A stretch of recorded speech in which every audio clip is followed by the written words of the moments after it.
2 जुलाई की रात 8 पुलिस वालों की बेरहमी से हत्या करने वाला अपराधी विकास दुबे अब पुलिस की गिरफ्त में है। लेकिन विकास दुबे की सिर्फ गिरफ्तारी से शहीद पुलिस वालों के परिवार वाले संतुष्ट नहीं हैं। वो उसके खिलाफ जल्द से जल्द और सख्त कार्रवाई की मांग कर रहे हैं। मैं विकास दुबे कानपुर वाला हूं, इन्होंने पकड़ लिया। भैया जी का एनकाउंटर ये लोग घेर कर किए हैं, मारे हैं। इसी तरह मैं भी चाहता हूं कि इसका भी एनकाउंटर हो। मैं विकास दुबे हूं, कानपुर वाला। उसको ऑलरेडी मालूम है कि मंदिर में मेरा एनकाउंटर नहीं होगा और थोड़ा सा भी नहीं संतुष्टि हुआ है। इस चौराहे पे लटका के उसे फांसी दी जाए। सर इसमें सीबीआई जांच हो और वो उसमें अकेला थोड़ी होगा। सुना आपने, ये उन परिवारों का दर्द है जिनमें से किसी ने अपना पति तो किसी ने अपना पिता और किसी ने बेटा या भाई को कानपुर के गोलीकांड में खोया है। कानपुर कांड का मास्टरमाइंड तो जेल से पकड़ा गया है, लेकिन इस गोलीकांड में शहीद पुलिस वालों के घरों में अब भी मातम है। घर वाले अब भी सदमे में हैं। परिवार के लोग अब विकास दुबे को सख्त से सख्त और जल्द सजा चाहते हैं। इसी तरह मैं भी चाहता हूं कि इसका भी एनकाउंटर हो।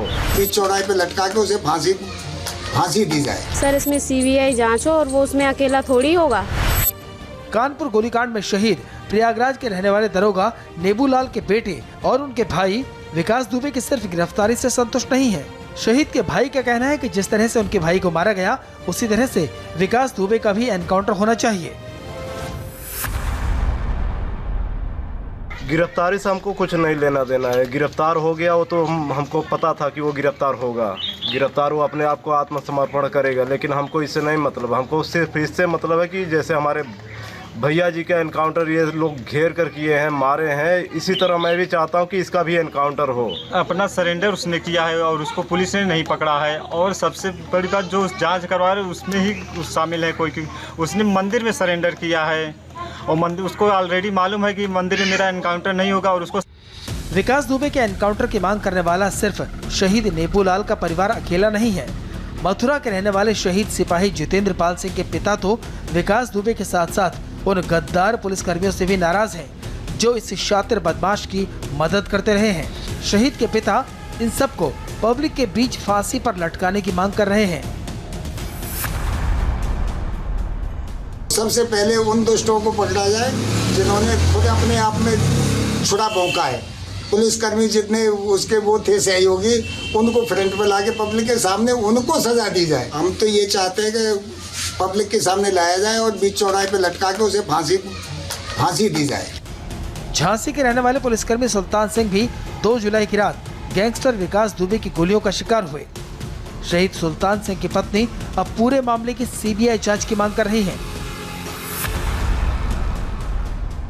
सर इसमें सीबीआई जांच हो और वो उसमें अकेला थोड़ी होगा। जब यहाँ से मतलब यहाँ भागा है तो वहाँ तक कैसे पहुँच गया? लोग मिले हुए होंगे तभी तो पहुँच गया। यहाँ क्यों नहीं पकड़ा गया? वो पकड़ा नहीं गया, उसने मतलब स्वयं ही सरेंडर किया है। इन परिवारों ने अपनों को खोया है, इसलिए इनका गुस्सा जायज है, लेकिन देश में कानून का राज चलता है। इसलिए अब विकास दुबे के साथ जो होगा वो कानून के हिसाब से होगा और उम्मीद करनी चाहिए कि उसे सख्त से सख्त सजा मिलेगी। जो भी प्रक्रिया तय है उसके तहत कोर्ट में पेश किया जाएगा और जो चीज़ें इनसे पूछताछ करनी है वो पूछताछ की जाएगी। इसके अतिरिक्त जो इनके अन्य साथी हैं उनके विरुद्ध भी हमारी उनके गिरफ्तारी के उनके खोजने की प्रक्रिया जारी रहेगी। 2 जुलाई की रात कानपुर के बिकरू गांव में जो कुछ हुआ उसमें 8 पुलिस वाले शहीद हो गए थे। कई ऐसे पुलिस वाले भी थे जो थोड़ा किस्मत वाले थे, उनकी जान बच गई। ऐसे ही एक पुलिसकर्मी हैं अजय कश्यप। अजय कश्यप के हाथ में गोली लगी थी। कई दिनों के इलाज के बाद वो अब घर लौट आए हैं। इस घायल पुलिसकर्मी ने उस रात की जो बात बताई वो रोंगटे खड़े कर देने वाली है। हम घर के कोने तक ही पहुंच पाते हैं तभी फायरिंग स्टार्ट हो जाती है और कम से कम 20 से 22 राउंड आए होंगे पहली बार में। हमें नहीं पता और किस किस के गोली लगी, लेकिन हम तीनों की गोली लग चुकी थी पहली बार में। स्टार्टिंग के फायरिंग के 10 सेकंड में हम तीनों की गोली लग चुकी थी। मेरे गोली लग गई थी, एसओ सर की गोली लग गई थी और एसओ सर के टांग में भी लगी थी और अजय सेंगर भैया की 2 गोली यहाँ लगी थी। 2 जुलाई की रात बिकरू गांव में जिस तरह पुलिस वालों के साथ खून की होली खेली गई, वैसा शायद उत्तर प्रदेश में पहले कभी नहीं हुआ। लेकिन अब इस वारदात का मास्टरमाइंड पुलिस के शिकंजे में है और अब उसे अपने इस गुनाह का पूरा हिसाब देना होगा। वक्त एक छोटे से ब्रेक का है, लेकिन आपको याद दिला दें कि सुबह 7:57 पर देखना ना भूलें हमारा स्पेशल शो कोरोना से जंग बाबा रामदेव के संग। आज स्वामी रामदेव बताएंगे पैर योग, जिससे रिश्तों में आई दूरियां होंगी दूर, अपने आएंगे और भी पास। और सुबह 8:30 बजे स्वामी राम